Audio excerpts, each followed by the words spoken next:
Hi, this is Stephanie from Vegan Mainstream, and today I want to talk to you about keeping up to date.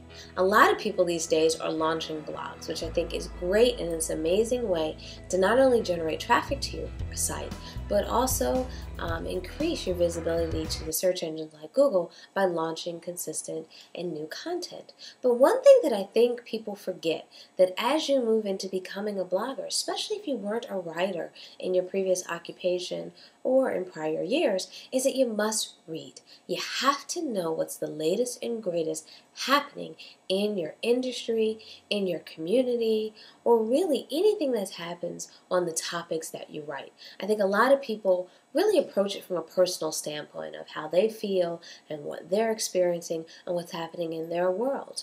While I think that's great and you really want to be able to share a piece of you through your blog, but you also want to have some type of perspective on that.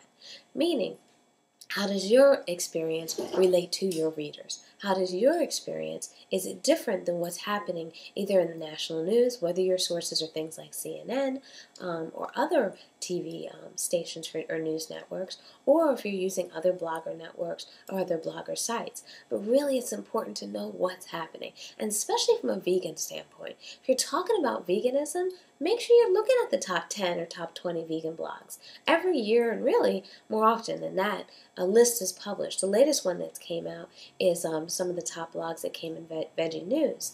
But make sure you know who they are. What are they talking about? Who wrote the latest book, or who wrote the most controversial article in the last week or so?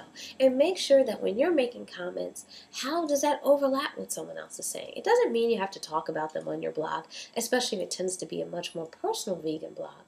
But it does mean that you want to have that perspective. So, if you've taken up blogging recently, have loved it, have enjoyed it, please, please, please, I stress, make sure you become an avid reader. You only have to spend maybe 30, maybe even an hour a day just understanding, and I probably could say you could do it even in 30 minutes, depending on how quickly you read, and just knowing what's the latest and greatest in your industry, in the world, and also maybe in your local community. Once again, Stephanie, Vegan Mainstream. Thank you.